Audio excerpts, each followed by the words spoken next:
வணக்கம் நண்பர்களே. நான் தாரு. And I am Rishi.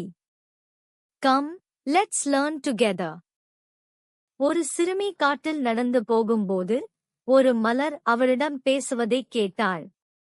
மலர் சொன்னது, என் நண்பர்கள் தாகத்தால் வருந்துகிறார்கள் என்று.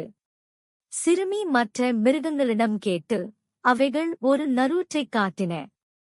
அவள் அனைத்து மலர்களுக்கும் நீர் பாய்ச்சினாள். அவை மகிழ்ச்சியாக பூத்தன.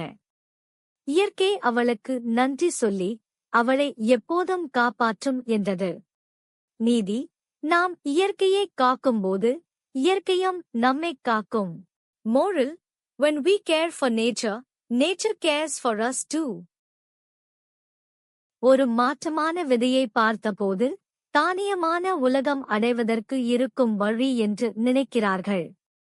அந்த விதையை பூசி அவர்கள் ஒரு அழகான மற்றும் துல்லிய இடத்திற்கு விழுந்து விடுகின்றனர். அங்கு அவர்கள் விசேஷமான உயரத்தில் உள்ள நகரத்தை பார்க்கிறார்கள். அது தானியமான பொருட்கள் மற்றும் வசதிகளை காட்டுகிறது. உயர்ந்த மூலையில் இருந்து தானியமான விசேஷங்களை ஆராய்வதற்கு அவர்கள் ஒத்துழைப்பாக பணியாற்றுகின்றனர். இந்த பயணம் அவர்களுக்கு காலம், இடம் மற்றும் ஒத்துழைப்பின் மூலம் தொடர்ந்து வளர்வதற்கான அறிவை கொடுக்கிறது. நீதி: இந்த பயணம் காலம், இடம் மற்றும் ஒத்துழைப்பின் மூலம் வளர்ந்து செல்வதற்கான அறிவை கொடுக்கிறது. Moral: this journey taught them about time, space, and the importance of teamwork. ஒரு சிறிய கிளி அழகான நீர்ப்படலத்தில் திரும்புகிறது. பேரின்பமுடன் ஜலத்தை மற்றும் பூமியை பார்க்கிறது. அது மலைகளில் நேராக சென்று பற்றாக்குறையில் பிடித்த நீரை விடுவித்தது. அந்த பகுதியின் வண்ணம் மாறிப்போகிறது. ஒரு இடத்தில் அது ஒரு பூமியாளரை மற்றும் உற்சாகப்படுத்திய வனத்தை நெருங்கியபடி பார்க்கிறது. அவர் தனது மூல உணவுகளை கொண்டு வருகிறார். சிறிய கிளி தனது மூல உணவை பகிர்ந்து கொள்ளும் வகையில் தனது தண்ணீரை பயனாடும் மற்றும் அவர் தனது உழைப்பைக் கண்டு அதிலிருந்து விசேஷிப்பு உணர்கிறது.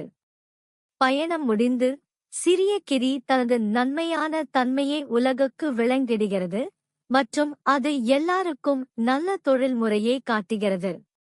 நீதி: நன்மை மற்றும் பேதமாக உள்ளது. எங்கள் சுற்றத்தை மாற்றி எடுப்பது மற்றும் இன்பு கொடுப்பது. ஒரு சிறிய கிளி போலவே நாமும் தன்மையான வழிகளில் மாற்றம் ஏற்படுத்த முடியும். Moral: kindness and generosity have the power to change the world around us and bring joy to others. Even something as small as a cloud can make a big difference through its acts of generosity. இதற்கு கூர்மையான பற்களுடன் கூடிய பெரிய தாடையும் 2 வலிமையான கால்களும் உண்டு. இது என்ன dinosaur? It had a large jaw with sharp teeth and 2 powerful legs. What is this dinosaur called? T-Rex. T-Rex. இதன் தலையில் பெரிய கொம்பும் முதுகில் 3 பெரிய முட்களும் உள்ளன. இது என்ன dinosaur? It had a large horn on its head and 3 big spikes on its back. Can you guess this one? Triceratops. Triceratops. இதன் முதுகில் தட்டுகள் வரிசையாக உள்ளன. சமநிலைக்காக நீண்ட வால் உள்ளது. இது என்ன dinosaur? It had plates running down its back and a long tail for balance.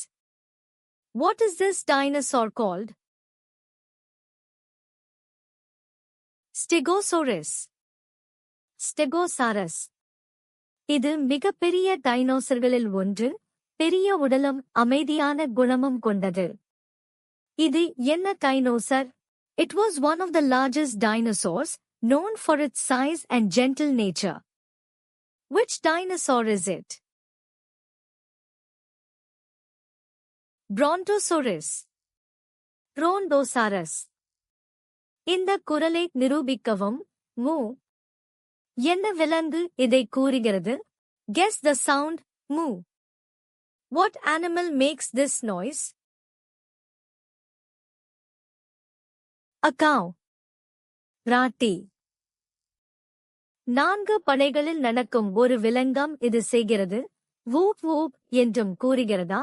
What animal walks on 4 legs and says woof woof? A dog. ஒரு குட்டி. உங்கள் கைகளை அடித்து விலக்கவும். இந்த குரலை என்ன போன்று செய்கிறது? Flap your wings. What bird makes this sound? A chicken.